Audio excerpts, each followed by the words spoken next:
Hey y'all, MyriaCom here again. Thanks for being here to hang out with me while I ramble about random stuff. I appreciate that. So I wasn't gonna do another recording about this, but lo and behold, that like a couple of days or a day or whatever after I made a recording talking about reestablishing boundaries for myself when it comes to being no contact with my parents, my mom sent me a text message this morning. It wasn't anything elaborate. It never is, because she wants to just pretend nothing is a problem. But it basically was just a GIF saying, "I'm thinking of you," and I don't care. It's just frustrating because it makes me think about them again, and I don't want to. So, here I am talking a little bit more about that. What was interesting is that I was like, you know what? I want to see how many times she has texted me over the past year and a quarter. And it wasn't a lot. I was thinking of sharing the text messages, but I'm not gonna do that. Maybe in the future I will do something like that, but they're not a big deal, really. What I will share is the longer text messages I have sent, because there are a couple. You know, the problem is that I have continuously tried to throw them a bone, and I had kind of forgotten about this. I had known that she was texting me just little stupid pictures and stuff, and things saying, "I love you," and "I miss you," and stuff like that. I had forgotten that I had sent a couple of longer text messages talking about, like, "Hey, these are the problems I have with what is going on right now. And if you still support this, I don't want to talk to you." Again, like, it doesn't just come down to politics and to, like, what the current administration is doing. There's a lot more to it. But for me, the bare minimum for them to talk, for me to have any kind of relationship with them again, would be for them to stop supporting what is happening. And even before everything this administration has done has been pretty bad. The first time around it was bad. This second time around has been, like, so much worse. And, sorry, I am frustrated and tired, so, but yeah. And I sent text messages before the really egregious stuff. For example, before American citizens had been murdered in the street, and before the concrete concentration camps, and all of that stuff, and before a war of choice was started just to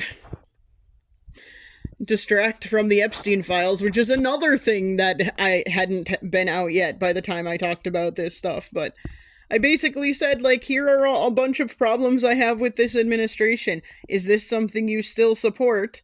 And she responded with something to the effect of, I will just say what she responded with because it was dumb and annoying. She responded with, "Politics and religion don't control my love for you. I'm gonna love you no matter what." And that's all she said. And I'm just like, okay, well, that's saying that you still support this, because otherwise you would have said, "Nope, I don't support that anymore."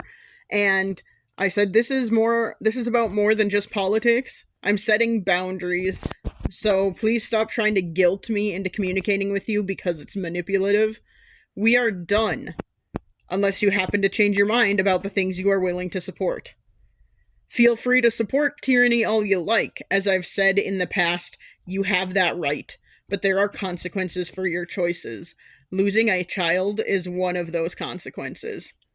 I will not respond again unless you choose to stop supporting this. So, I had forgotten that I had already given them an ultimatum. I had already said, I'm not gonna talk to you again unless you stop supporting this stuff. And again, that was before the really egregious things this administration has done in the past 3-4 months. This is before the massive immigration crackdown. This is before ICE murdering American citizens in the street. This is before all of that. So they already know. It is good that I decided not to send another letter or text message or whatever, because she should already know. The fact that she has been ignoring it and has been continuing to try and just pretend it doesn't matter, that is on her. She already knows what she has to do if she wants me to talk to her again. Continuing to say, oh, that's just politics and it doesn't matter. Continuing to say we're allowed to have different opinions is proof that she just doesn't care. Is proof that she just doesn't want to think about it, doesn't want to address the problems. And it's proof that this is not, that it's proof that no contact is the right choice for me to continue doing, because she's not going to change. And I was watching a video earlier talking from a psychologist talking about how continuing to communicate the same thing over and over when the person is not responding to it is not going to fix the problem. Continuing to communicate when that communication is being ignored or whatever is not going to fix it. What is important is setting boundaries and keeping those boundaries. And this wasn't even talking about, like, no contact necessarily. It was just talking about, in general, communicating harder and continuing to communicate is not going to fix a relationship. Some people are just unwilling to respond, or unwilling to take any of it in, or unwilling or unable to do anything about it. I don't know what the case is here. I don't know if it is a case of unwilling or unable. Maybe a little bit of both. But continuing to communicate with them is not going to fix it. And I know that, and I knew that in the back of my mind already, because this has been building for a long time. And it is obvious that they are not gonna reflect. They are not gonna think about it. And I need to stop trying to force it. And I need to stop blaming myself when they don't think about it and reflect at all. And I have to stop blaming myself that they are unwilling to change. It is not a failure on my part that they want to continue to be terrible people and also want to continue to try and manipulate me into talking to them again. It is not my fault. I haven't failed. I am doing what is best for everyone involved, whether they realize that or not. It's not my fault if they don't realize it. And, yeah. It is just kind of that kind of day. I am frustrated, I am tired, the weather has taken a turn. Yesterday was super nice, and then this morning was okay. It was sunny and kind of cold, but sunny. And now it has gotten, like, windy and cold, and now it is starting to snow. So, great. Wonderful. Mid-March snow, just what we want. But that is how March tends to go around here. But anyway, yeah, this is where I'm at. This is where I need to stay. I need to enforce my boundaries. I need to stop obsessing about my parents right now. It's been a thing for a little while. Like a month. Since I read her dumb note. That was very frustrating. I've been obsessing about it quite a bit, and I need to stop. It doesn't help that I have an obsessive personality, so that doesn't help in any way. And I do want to fix this, but there is no way for me to fix it on my own. So I need to just stop. I need to stop worrying about it. There is no way I can fix it, because they have to be willing to help, and they are not willing to change or think or be critical of themselves or the situation or anything like that.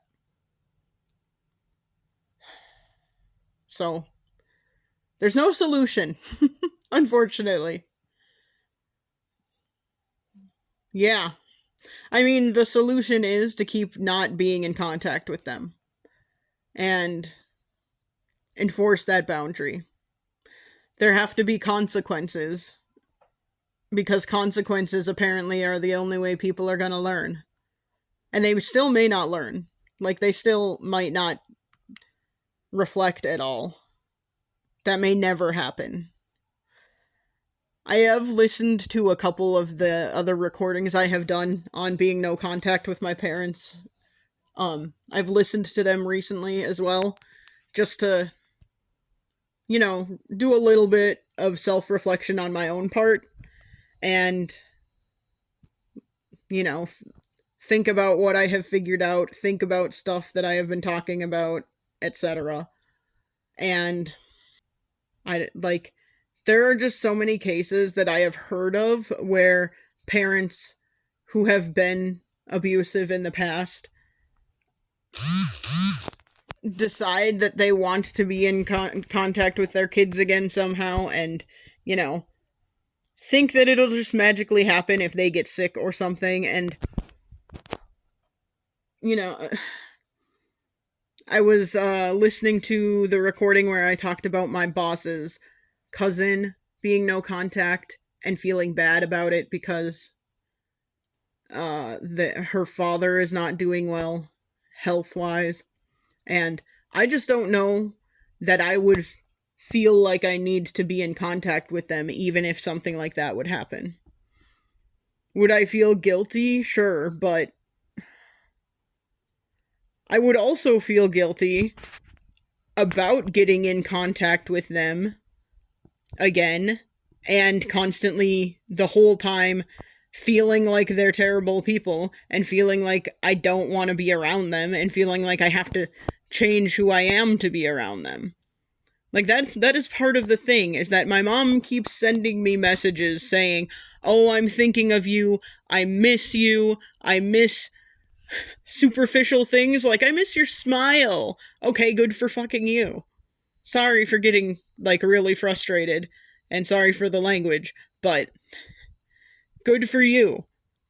You miss my smile? That's a superficial thing. I don't care if you miss that.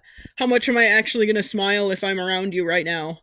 Probably not a lot, because there's not a lot to smile about. And what about me do you actually miss? Like, if that's all, then screw you. It's also just like, I have told my parents this before, especially my mom. She says all the time that she loves me, and she says all the time that, she cares about me and stuff, and it feels hollow, because in my mind, she loves some abstract, not real version of me. She loves a version of me she has made up in her mind that is not who I actually am. Because she does not love the fact that I am non-binary. She does not love the fact that I am not straight. She does not love the fact that I am a hell of a lot more liberal than she is. She does not. There's a lot of things about me that she doesn't know that have been a part of who I am for a long time that she would not like or approve of. And it's just frustrating to me, because I'm like, you love some version of me that doesn't actually exist. You don't really love me. If you have voted for multiple times a person who has outright said they hate people like me and they think people like me should not exist. And if you continue to support the kind of person who, if I was shot in the street tomorrow by ICE, they would immediately call me a domestic terrorist to get rid of their own culpability, you don't actually love me. Like, you are supporting these people. You are supporting these ideas about life, these ideas about people who are different from you. It just is so frustrating to me because it's just words. It's just words to say, I love you, I miss you. Not be able to name anything specific other than my smile that you miss. And saying I love you constantly is not... It doesn't mean anything unless you can actually show it. I am a writer. You show, you don't tell. Because you know what? Words don't mean that much if your actions prove otherwise. So I am just frustrated. I am emotional about it. And I don't know, I've spent the last couple of days being a little bit self-destructive, and, you know, I knew I had a couple of days off from work this week, so I've kind of been drowning my sorrows a little bit, if you catch my drift. And I have run out of things to drown my sorrows with. And I'm gonna be responsible and not get more. But, you know, I'm still, not in the best of moods, and don't have a really good way to cope with it right now, so thanks for listening to me ramble about it. And, yeah, I wish I had someone in my offline life that I could talk to about this on a more regular basis. I don't, unfortunately. Too many of my friends are going through annoying crap right now, and I'm realizing I talk to people at work about personal stuff more than I would like to, so I need to stop doing that. I have issues with bringing my personal life into work. And I realize I've been doing that more at this job, and it is causing issues. And when I say causing issues, I mean I have taken a couple of days off, and yet I have been getting text messages from people about work stuff, asking me to help them with work-related things, and I'm just like, it's harder for me to say no when I have a personal relationship with these people. Anyway, what was I saying? Oh, it is a little harder for me to say no when I have a personal relationship with people, because it feels like I am letting them down, and that is stupid because it is still a job, and they would still replace me in a heartbeat if I had to leave or got fired. So, I need to stop acting like they actually care about me. They don't. As evidenced by the fact that they are asking me for work help on my days I have taken off. So, anyway. There's just been a lot of frustrating things over the past few days. And family stuff is not helping. But anyway, I really need to find someone in my offline life that I can talk to about this more. Because just screaming into the void on YouTube is not really I mean, it is helping, but it is probably not the healthiest way to handle it. And it's not really a good way to get good feedback on if what I am doing makes sense. So, I don't know. And whether how I'm feeling about it is valid. People always say your feelings are valid no matter what, but I don't know that that's always true. And I don't know that I am I don't know that I am reacting in a way that is equivalent to what is happening, I guess. I either think I am overreacting or I am underreacting. I don't think I am having an appropriate reaction. And I don't know what the appropriate reaction would be because uh, my like views on things are very skewed because of my upbringing and because of being raised in a conservative religious household and stuff like that. I realize that more and more when I talk to people about things where they will say something like, "Oh, well, millennials are like this." And I'm like, I'm kind of not, but I think that's because of the conservative religious upbringing. I think it's because of that, not because I'm a millennial who is different. I think it's because of that. So, yeah. Anyway, I just never know if my reactions make sense, and here we are. What is happening? Oh my gosh. I'm getting so many notifications, but I guess it is about that time of day where people do things. So, here we are. And, oh. So yeah, I'm just going to stick to my boundaries, getting back to the topic at hand. I am just going to stick to my boundaries.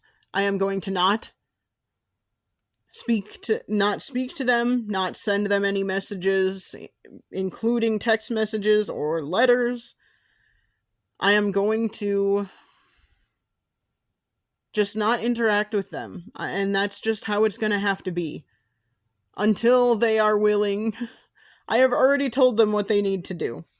I've already told them, and I was worried that my last letter was not clear enough, but I have been clear in the past, so if they don't remember, if they choose not to look back and reflect on it, that is not my problem. I have given them the tools.